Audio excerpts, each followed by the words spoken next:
Good morning students, कैसे हो? अच्छे हो? पढ़ाई अच्छी चल रही होगी आपकी। आज छठी क्लास की एक्सरसाइज करते हैं 11.4 जो अलजेब्रा हमारा उसकी एक्सरसाइज है। बहुत इजी क्वेश्चन है, सारे के सारे आपके लिए बहुत आसान तरीके से इसमें क्वेश्चन करते हैं। तो फर्स्ट क्वेश्चन है इसमें, take Sarita present age to be y year. देखो फर्स्ट क्वेश्चन है, उसने कहा सरिता प्रेजेंट एज, प्रेजेंट होता है वर्तमान की जो एज है उसकी, यानी कि आज टुडे उसकी एज का उसने वाई ईयर लेना अपन है, तो वाई ईयर। अब इसके अकॉर्डिंग बहुत सारे क्वेश्चन दिए, उसमें 5 क्वेश्चन है इसमें। देखो सरिता की एज सपोज करो आज 10 साल है, संख्या में आपको जल्दी समझ में आएगा, लेकिन यहाँ पे वाई ईयर है। तो फर्स्ट क्वेश्चन है इसमें, first part, what will be her age 5 year from now. तो उसने कहा कि 5 साल के बाद उसकी एज क्या होगी। तो यहां लिखेंगे आफ्टर 5 ईयर सरिता एज। सरिता की एज कितनी होगी? वाई जमा में 5, इतने ईयर्स। अब देखो संख्या में आ जाओ, प्रेजेंट एज कितनी है उसकी आज की? 10 साल। 5 साल बाद क्या की हो जाएगी? 5 और जोड़ देंगे इसमें तो 15 साल की। किसी स्टूडेंट की एज आज 10 साल है, तो 5 साल के बाद कितनी हो जाएगी उसकी एज? 15। तो यहाँ पे y प्लस 5 करेंगे इतने ईयर। सेकंड है Sarita age 3 years back. 3 year back, 3 साल पहले। तो पहले है तो माइनस में हो जाएगा। यदि जो एज है वो आगे की पूछा है कि नेक्स्ट 10 साल के बाद, 5 साल के बाद, तो जो प्रेजेंट एज होती है ना उसमें हम जोड़ देते हैं। और यदि बैक में पूछे कि पीछे, यदि आज प्रेजेंट एज 10 साल है तो 3 साल पहले कितनी होगी, तो लेस कर देंगे हम यहाँ पे। अब देखो यहाँ पे, अब 10 में से 3 को लेस करेंगे तो कितना आएगा? 7। इस प्रकार से संख्या में।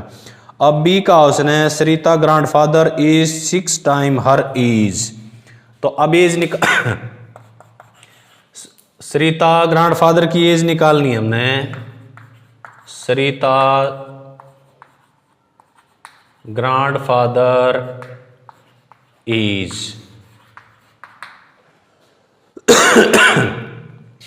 उसने कहा कि जो सरिता की एज है ना उसका 6 टाइम है। 6 टाइम्स का अर्थ है 6 से क्या करेंगे, हमें मल्टीप्लाई कर देंगे। 6 से मल्टीप्लाई करेंगे तो कितना हो जाएगा? 6 वाई ईयर्स। ये हो गया। अब सपोज करो सरिता की एज कितनी ली थी हमने? 10। उसका जो ग्रैंडफादर है इसका कितना है? 6 गुणा है, तो 6 से गुणा करेंगे तो कितना हो जाएगा? 60। तो 6 गुणा में वाई, इतने ईयर्स। अब उसने कहा कि grand mother is 2 year younger than grand father. अब सरिता की जो ग्रैंड मदर है, सरिता ग्रैंड मदर एज, उसने कहा कि उसकी जो ग्रैंड फादर है उसकी एज से 2 साल कम है, तो 6 वाई कम है तो माइनस कर देंगे, तो माइनस के 2, इतने ईयर्स। उसकी जो ग्रैंड मदर है उसकी एज कितनी है? जो फादर की एज है ग्रैंड फादर की, उसमें से 2 लेस, तो 2 कम कर दिया हमने। तो इस प्रकार से अब इसमें 5वां पार्ट है। 5वां पार्ट का उसने Sarita father age is 5 year more than 3 times Sarita age. Father की एज लिखता हूं मैं यहां पे, सरिता's फादर एज। पर्सन के अनुसार देखो उसने कहा 3 टाइम्स सरिता एज। 3 टाइम का अर्थ है 3 से गुणा करेंगे इसको, 3 गुणा में वाई। उसने कहा 3 टाइम एंड 5 मोर, मोर का अर्थ है जमा में। ये हो गया, तो 3 वाई जमा में 5। ये किसकी एज होगी? उसके फादर की एज होगी, सरिता के फादर की एज। तो सरिता की प्रेजेंट एज देके उसने यहाँ पे हमारे साथ 5 क्वेश्चन पूछे उसकी 5 साल बाद एज कितनी होगी, 3 साल पहले कितनी होगी, उसके दादा की एज कितनी होगी, उसकी दादी की एज कितनी होगी, और यहाँ पे उसके फादर की एज कितनी होगी अकॉर्डिंग टू स्टेटमेंट। हमने ये क्वेश्चन कर दिया, क्वेश्चन नंबर फर्स्ट। अब क्वेश्चन नंबर जो सेकंड है ये ए पार्ट है, क्वेश्चन ए का ए। अब क्वेश्चन ए का बी पार्ट है the length of rectangular hall is 4 metre less than 3 time the breadth of the hall, what is the length if the breadth is B metre. Question B part है इसका, breathe of rectangle की उसने चौड़ाई दे रखी है B metre लेनी हमने उसकी चौड़ाई। अब उसने कहा कि जो लेंथ है, लेंथ ऑफ रेक्टेंगल जो चौड़ाई है उसका उसने कहा 3 टाइम, तो इसको क्या करेंगे हम 3 से गुणा कर देंगे, 3b, और फिर का उसने उसमें से 4 लेस करना है। तो लेंथ ऑफ रेक्टेंगल कितनी हो जाएगी हमारे पास, 3b माइनस के 4 मीटर। तो ये निकालना था हमने, चौड़ाई दे रखी है उसने b मीटर, फिर उसने कहा कि जो उसकी लंबाई है ना उसको वो किसके बराबर है, जो चौड़ाई है उसका 3 गुना और उसमें से 4 लेस करना है, तो इतना हो जाएगा। अब इसका सी पार्ट करते हैं, सी पार्ट इसमें दिया उसने हाइट ऑफ रेक्टेंगल, हाइट दी उसने h मीटर। अब उसने कहा कि जो चौड़ाई है ब्रीथ ऑफ रेक्टेंगल, जो चौड़ाई है रेक्टेंगल की वो है, उसने कहा कि लेंथ है पहले, यहाँ पे लेंथ दी उसने, तो यहाँ पे लेंथ है, पहले लेंथ लिखते हैं, लेंथ ऑफ रेक्टेंगल। उसने कहा उसकी जो हाइट है ना उससे 5 टाइम हाइट, तो 5 से गुणा कर देंगे तो कितनी होगी, 5h metre. Height of rectangle h metre, length कितनी है, इससे 5 गुणा है तो 5 से गुणा कर दी, स्टेटमेंट के अंदर दिया हुआ ये। अब उसने कहा कि जो ब्रीथ है, ब्रीथ ऑफ रेक्टेंगल, जो लेंथ है उससे 10 कम है, तो इसमें से कम है तो लेस कर देंगे, 5h घटा के 10 इतने मीटर। तो इनको ऐसे ही लिखना था हमने, जो स्टेटमेंट दे रखी है ना उसने उसके अनुसार ही लिखना है। ऊंचाई दी उसने h, लेंथ निकाल दी, इसका 5 गुना है तो 5 से गुणा कर दी, फिर उसने कहा कि जो चौड़ाई है वो लंबाई से 10 कम है, तो लंबाई कितनी है यहाँ पे 5h, इसमें से क्या कर दिया हमने 10 को घटा दिया तो इतने मीटर। तो ये लंबाई आएगी, ये चौड़ाई आएगी, ये उसकी ऊंचाई आएगी। क्वेश्चन नंबर इसका डी करते हैं। Meena, Beena and Leena are climbing the step to the hill top. Meena is at a step, Beena is 8 step ahead, the Lina 7 step behind. Where are Bina and Lina? The total number of steps to hilltop is 10 less than 4 times what Mina has reached. Express the total number of steps using S. अब D जो part है वो इस प्रकार से है, 3 लड़की हैं इसमें, मीना, बीना और लीना। अब उसने एक पहाड़ी पर चढ़ रहे हैं, सपोज करो पहाड़ी यहाँ पे है, जो मीना है वो एस स्टेप पर है, एस नाम दिया उसने एस। सपोज करो एस को हम यूज कर सकते हैं कि वो 10वीं पायदान पर है, यानी कि 10 स्टेप पर है। उसने कहा कि जो बीना है वो उससे 8 कदम आगे है, तो 1 2 3 4 5 6, यहाँ पे यूज कर देता हूँ मैं 7, और ये हो गया 8 हमारा, 1 2 3 4 5 6 7 8। यहाँ पे क्या है, बीना है, तो वो उससे कितने स्टेप आगे है, तो 10 में क्या करेंगे 8 जोड़ देंगे, तो कितने स्टेप हो गए उसके 18। यहाँ पे उसने एस दिया तो एस में क्या करेंगे 8 जोड़ देंगे, तो बीना कहाँ पर है, एस प्लस 8। अब लीना जो है उससे 7 कदम पीछे है, तो 1 2 3 4 5 6 7वां स्टेप यहाँ पे आएगा, यहाँ से पीछे है तो एस घटा में 7, तो लीना कहाँ पर है, s माइनस 7। तो बीना के अनुसार उसने दिया कि बीना कहाँ पर है, एस स्टेप पर है, तो बीना उसे 8 कदम आगे है तो जोड़ दिया, और जो लीना है वो उससे 7 कदम पीछे है तो उसमें से हमने घटा दिया। तो ये उनकी पोजीशन बतानी थी। इसके अंदर हमने दूसरा बताना, उसमें टोटल स्टेप बताने, टोटल स्टेप, टोटल स्टेप,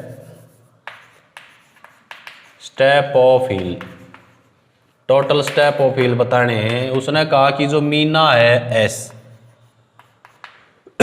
उससे 4 टाइम, तो 4 से गुणा कर देंगे और 10 घटा देंगे, तो गुणा करेंगे तो 4s माइनस के 10, इतनी उसकी टोटल स्टेप होंगे पहाड़ी पर चढ़ने के लिए। तो ये था क्वेश्चन नंबर डी आपका। ई पार्ट है, ए बस travel eight v kilometre per hour, तो स्पीड दे दी उसने, स्पीड ऑफ बस, पहले दिया उसने स्पीड ऑफ बस, बस की जो स्पीड है वो है v kilometre per hour. Time दिया उसने, टाइम 5 आवर।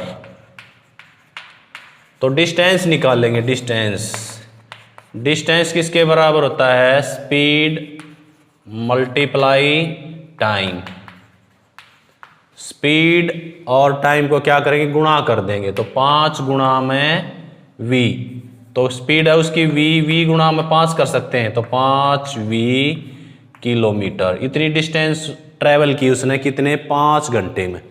अब देखो उसने 2 स्टॉपेज दिए, एक तो 10पुर है, एक 20पुर है।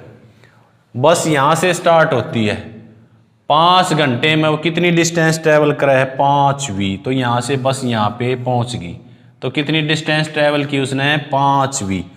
यहां पहुंचने के बाद उसने कहा कि जो 20पुर है वो कितने किलोमीटर दूर रह गया, 20 किलोमीटर। तो टोटल डिस्टेंस बतानी है, टोटल डिस्टेंस क्या होगी, यहां से लेके यहां तक तो है 5v, आगे की डिस्टेंस उसने दे रखी है तो 20, तो टोटल डिस्टेंस कितनी होगी, 5v जमा में 20।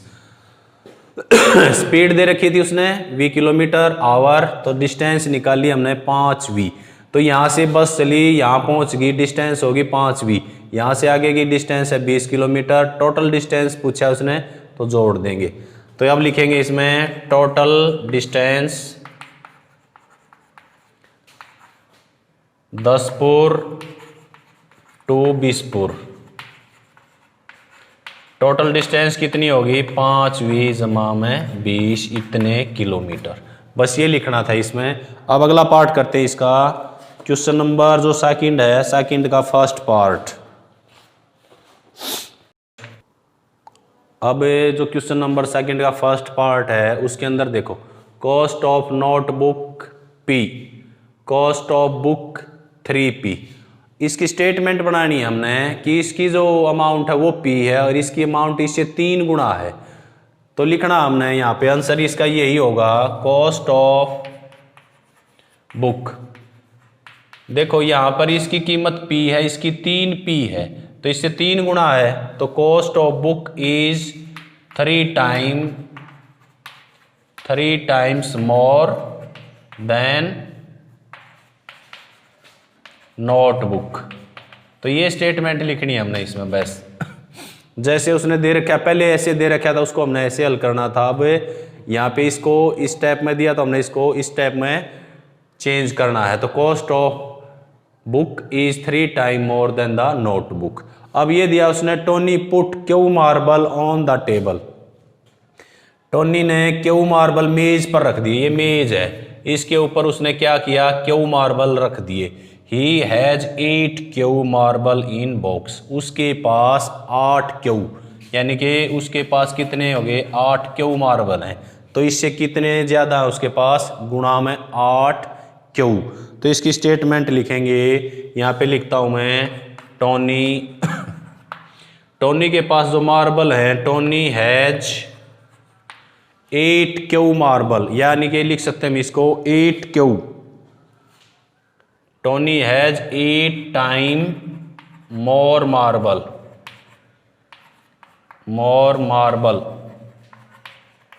इन बॉक्स। तो ये स्टेटमेंट बनी इसकी, Tony has 8 times 8 times more marble in box, यानी कि जो मार्बल उसने मेज पर रखे उससे 8 गुना मार्बल उसके पास बॉक्स में हैं। अगला क्वेश्चन करते हैं इसका। अब सी पार्ट है, our school has n student, our class has n student, the school has 20 n student. देखो क्लास में तो कितने स्टूडेंट हैं, एन स्टूडेंट हैं, और स्कूल में कितने स्टूडेंट हैं, 20 एन, तो यानी कि 20 गुना ज़्यादा स्टूडेंट हो गए स्कूल में। तो स्टेटमेंट क्या लिखेंगे, total student in our school 20 time लिखना है यहाँ पे, 20 टाइम्स टोटल नंबर ऑफ जो स्टूडेंट हैं 20 times our class, that our class लिख सकते हैं यहाँ पे, दैट आवर क्लास, हमारी क्लास से 20 गुना स्टूडेंट हैं स्कूल में। तो ये स्टेटमेंट लिखनी थी, ये उसने दे रखी है, हमने इसको इसमें चेंज करना है, total student in our school 20 time that our class. अब इसमें अगला करते हैं, ये डी पार्ट है इसमें क्वेश्चन सेकंड का। Jaggu is Z year old, Jaggu की जो आयु है वो कितनी है, Z year. His uncle is 4 Z year. अब देखो जग्गू की एज कितनी है, जेड, उसके अंकल की होगी 4 जेड, यानी कि जग्गू की एज से कितनी, 4 टाइम मोर। अब फिर कहा उसने and his aunt is 4 z minus 3 year old, उसकी जो आंटी है वो कितनी है, 4 जेड माइनस 3, यानी कि उसके अंकल की जो एज है उससे कितनी, 3 साल कम है। तो इसके अंदर हम लिखेंगे कैसे, जग्गू अंकल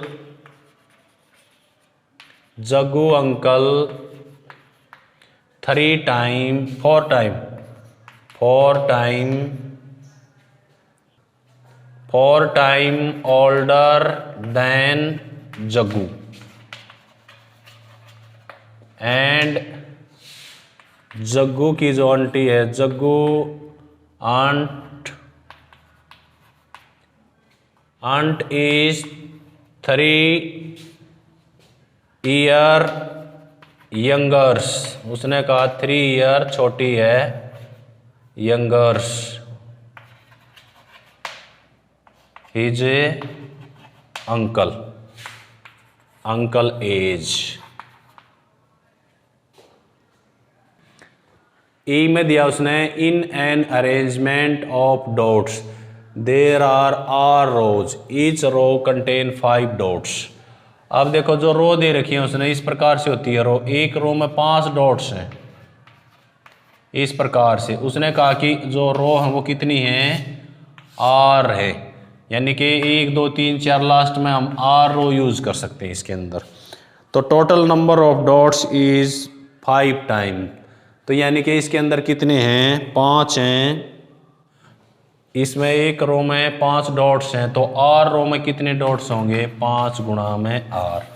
तो इसकी स्टेटमेंट बनानी है हमने, तो हम क्या लिखेंगे, 5 टाइम मोर है ये, the total number of dots is 5 time the number of row, यानी कि जितनी रो हैं उसका क्या करेंगे, हमें 5 से मल्टीपल कर देंगे, तो क्या हो जाएगा, ये 5 रो। तो ये था question number second. Question number third, Mannu age to be x year, Mannu की जो एज है वो ली हमने एक्स ईयर्स। अब उसने कहा गैस करना हमने अपनी तरफ से कि x - 2 ईयर, x - 2 ईयर किसकी एज हो सकती है, तो ये बताना हमने। इससे छोटा है, यदि यहाँ पे जमा का निशान होता तो इससे बड़ा होता। अब मन्नू की जो एज है उससे 2 साल छोटा, तो उसका भाई हो सकता है, उसकी सिस्टर हो सकती है। तो क्या लिख सकते हैं हम इसमें, थिंक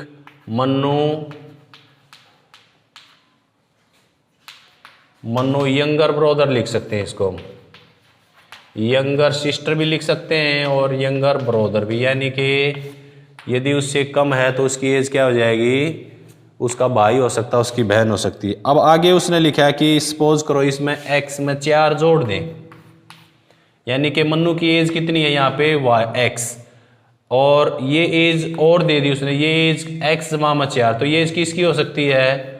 उसका कोई बड़ा भाई हो सकता है, उसकी कोई बड़ी बहन हो सकती है। तो इसके लिए क्या गैस करेंगे हमें?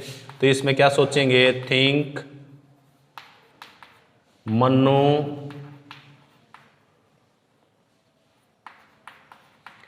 यंगर छोटा होता है, इल्डर ब्रोदर, आपकी बारी ब्रोदर लिख देंगे हम। तो ये एज होगी इसके अंदर। बी क्वेश्चन है, अब की बारी उसने एज दी, सारा एज वाई ईयर। अब उसमें से हमने गैस करना है कि y + 7, y - 3, y + 4 एडिड 1/2 और y - 2 से ही 1/2। इनके बारे में हमने गैस करना है कि ये कौन किस किस की एज हो सकती है।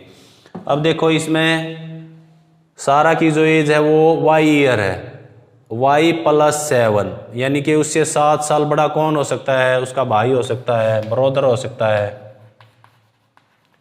उससे 3 साल छोटा भी ब्रदर हो सकता है या सिस्टर भी हो सकती है, कुछ भी गैस करेंगे हमें तो बताना है। इसमें इसके अंदर भी क्या करेंगे? ब्रदर है या सिस्टर है, कुछ भी लिखेंगे, मर्जी है हमारी। अब उसने पूर्ण रूप से इसके अंदर खोल के नहीं बताया, उसने कहा कि हमने ये बताना है कि ये एज किसकी हो सकती है।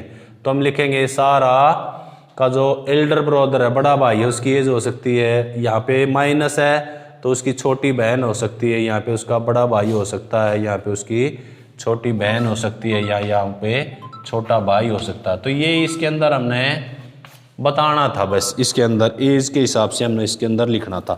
तो ये बताना था कि ये किस चीज़ को प्रेजेंट करते हैं। दूसरा इसमें ये बताना हमने कि ये जो स्टेटमेंट है ये फ्यूचर के लिए हैं, फ्यूचर और पास्ट के लिए पूछा उसने, फ्यूचर और पास्ट। अब इसमें से हमने काल बताना है कि ये कौन से। हम देखो प्रेजेंट एज होती है आज की, वर्तमान, इसको बोलते हैं हमें आज की। 7 साल बाद तो क्या आ जाएगी? या एज किसके लिए है? फ्यूचर के लिए है। तो यह लिखता हूं मैं फ्यूचर। अब ये देखो प्रेजेंट एज में से 3 कम कर दिया तो पहले की होगी, या क्या होगी? पास्ट। अब ये प्रेजेंट एज में जोड़ दिया तो यह क्या हो जाएगी? फ्यूचर की एज हो जाएगी उसकी, फ्यूचर। और ये जो प्रेजेंट एज है उसमें से उसने सब्ट्रैक्ट कर दिया तो यह एज पास्ट की होगी, यानी कि भूतकाल की। यानी कि घटाएंगे प्रेजेंट एज में से, यदि हम घटाते हैं तो भूतकाल में जाता है, पास्ट में, और प्रेजेंट एज में जोड़ते हैं तो वो फ्यूचर में जाता है, यानी कि भविष्य में जाता है। इसके अंदर हमने ये भी बताना था कि कौन सी एज फ्यूचर की है और कौन सी पास्ट की है। इसका सी पार्ट है, given n student in the class like football, what may 2n show, what may n/2 show. Question number 3 का जो है C part, n student like football. उसने कहा कि जो एन स्टूडेंट हैं वो फुटबॉल को पसंद करते हैं। तो उसने कहा कि बताना कि n/2 किसको पसंद करते हैं और 2n स्टूडेंट किसको पसंद करते हैं। अब टोटल जो स्टूडेंट हैं हम अपनी तरफ से लिखेंगे n स्टूडेंट लाइक फुटबॉल। तो यहाँ पर लिख सकते हैं n/2, यानी कि जो n है उसका आधा स्टूडेंट क्या करते हैं? क्रिकेट को पसंद करते होंगे, लाइक क्रिकेट लिख सकते हैं। इसमें हम मर्जी हमारी, टेबल टेनिस लिख सकते हैं, कबड्डी लिख सकते हैं, हम अपनी तरफ से कुछ भी लिखेंगे। उसने कहा कि n स्टूडेंट लाइक फुटबॉल, यदि n स्टूडेंट फुटबॉल को पसंद करते हैं तो n/2 दूसरे गेम को पसंद करेंगे। और फिर कहा उसने 2n, तो 2n स्टूडेंट क्या करेंगे? लाइक टेबल टेनिस लिख सकते हैं इसमें हम, टेबल टेनिस। तो टेबल टेनिस को क्या करते हैं? वो पसंद करते हैं। तो अपनी तरफ से चॉइस के अनुसार लिखना है। क्रिकेट की जगह हम बास्केटबॉल भी लिख सकते हैं, टेनिस की जगह हम कबड्डी भी लिख सकते हैं, और भी बहुत सारे गेम लिख सकते हैं। तो आपके इस एक्सरसाइज में ये क्वेश्चन थे, ये क्वेश्चन करने आपने। Thank you. जय हिंद, जय भारत।